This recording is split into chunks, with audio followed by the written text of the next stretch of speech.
Okay, we're live again. So staying true to ourselves using essential oils. So I was just on a minute ago. So if you didn't watch that, if you didn't catch that video, go back and watch the one on how to stay authentic to yourself and stay true to yourself in a world that wants you to conform. Okay, so 4 oils for you here. Wild orange. And if you are interested in learning more about essential oils, I taught a Essential Oil 101 class last week, and it's on Facebook Live as well. Okay, so it's saved there. So 4 oils that are really impactful for helping us stay true to ourselves. And if you are watching live, drop a 1. If you're watching the recording, drop a 2. Let me know where you're from. Do you use essential oils? What are your challenges around staying true to yourself? Yeah. So wild orange. Number 1, the oil of abundance. It helps us let go of fear and find a sense of humor in some of these times when people are pressing back on us or giving us some pushback on being ourselves. And again, being ourselves does not mean like rebelling just because it's the opposite of what somebody else is doing. This true authenticity and knowing ourselves is the work in finding like the deep inner knowing of who we really are and what we need. Yeah.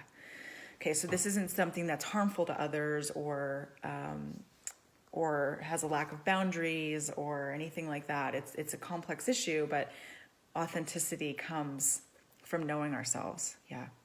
And then cassia. Cassia is a cousin to cinnamon, and it helps us see our own brilliance and innate gifts. So cassia, I would put these in a diffuser. I would put them in a roller bottle. I don't have, let me see. I'll just see if I can find one. I would mix these oils together. You can mix these into a roller bottle like this and add in fractionated coconut oil. And if you are not using essential oils yet or using them from the store, they're very different from the ones that I use, and they're not going to have the same therapeutic benefits. So I'd be happy to help you find some that will have this kind of benefit for you. Okay. So cassia helps us see our own brilliance and innate gifts. It's the oil of self-assurance. So when we are finding our authentic self, we're trying to stay true to ourselves, this helps us feel stronger. And it's a remedy for timidity or shyness. I think as we are coming into ourselves, as we are speaking more of our truth, as we are honoring ourselves, that can be challenging to do. And I remember early in my 20s how hard that was for me to talk about the things I was passionate about because it was so different from those around me. And it helps us, cassia helps us even when we're afraid of making mistakes. Okay, it helps us try even when we're afraid of making mistakes. So this is cassia again, which is a cousin to cinnamon. So it's a hot oil as well. It's going to be very activating and energizing. Yeah.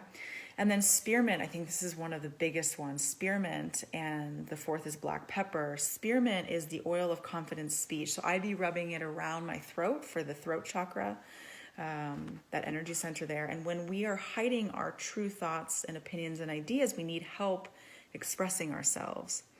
And again, this also means learning how to express ourselves in a way that's respectful and kind and empathic, rather than just spewing our truth onto people. Okay, that's different. Yeah. And so spearmint also encourages clarity about our own personal convictions as well. So it's helping us clarify that which is authentic for us. Okay. And it helps us take a stand for ourselves in those moments of pressure to conform. Yeah. And it helps us access our inner light and our truth and authenticity. So this is spearmint. It's really wonderful. So again, I'd be mixing these 4 together into a little roller bottle, mixed with fractionated coconut oil, rubbing it on your pulse points behind your ears, around the throat for confident speech, around the belly for that solar plexus, the power center in our body. Yeah. And then black pepper, I think, is maybe one of the most powerful essential oils for authenticity and staying true to ourselves. It's the oil of unmasking. And it reveals our masks and our facades.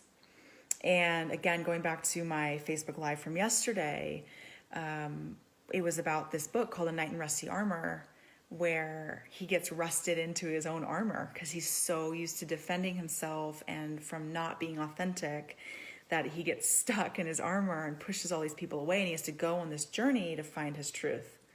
And so black pepper reminds me of this story of how we all have our armor, we all have these protective mechanisms up that we've learned or developed throughout our lives that eventually stop serving us. Yeah. So again, if you're watching live, drop a 1. If you're watching the recording, drop a 2. Yeah. And let me know where you're coming from. And then we are also taught certain things when we're children that are good and bad. And these are very vague and highly subjective words that I very rarely use because they just don't mean anything, because they're so subjective. So, and they're very culturally based. So what I might consider good might be completely different as somebody else in another part of the world or even another part of town. And so I like to use the word healthy. I like to use the word, the phrase in alignment. I like to use the word authentic.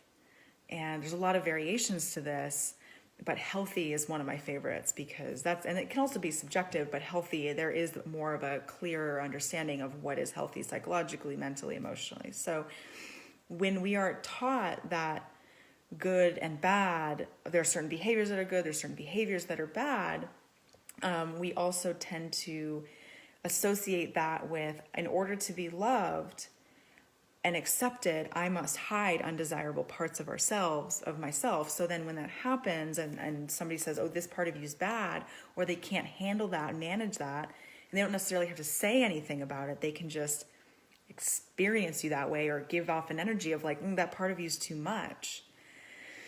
That's when we start to shut down. Hi, Rohan, you're from Portland. I'll be there soon this weekend, actually.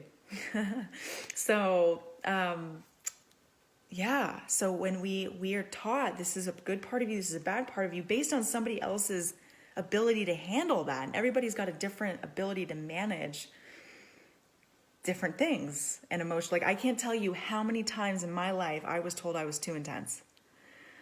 I was even told once that I laughed too much.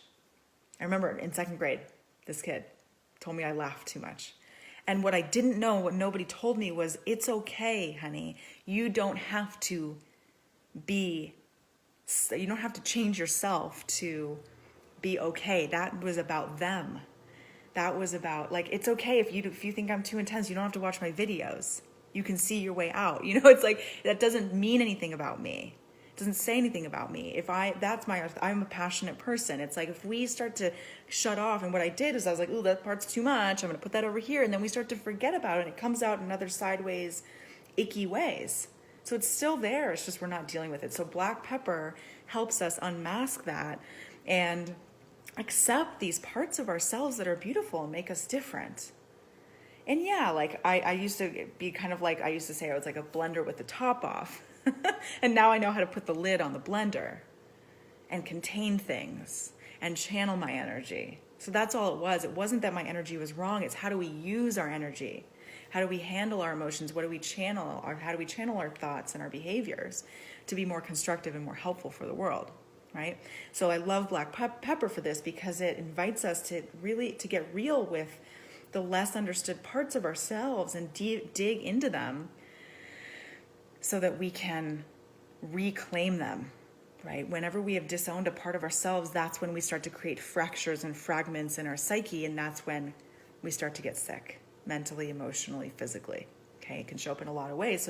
So again, wild orange, cassia, spearmint, and black pepper, combine them together, rub them over the pulse points. Again, dilute with some fractionated coconut oil, some almond oil, and then apply when you're feeling that maybe a lack of conviction about who you are. You're feeling shame about who you are. Let go of the shame. Instead, work to love yourself and love all the parts of you and reclaim the parts of you that you've denied. Yeah. Okay. That is it. So I'm going to hop off here, and let me know too if you're needing help with essential oils. I can help you. I can answer any questions. You can comment below. You can message me privately. Any of the above. I'm happy to help you. And you can watch. These will be available. The recordings will be available in a few moments. So if you missed it, join back in, and I'll see you soon. Mwah. Bye.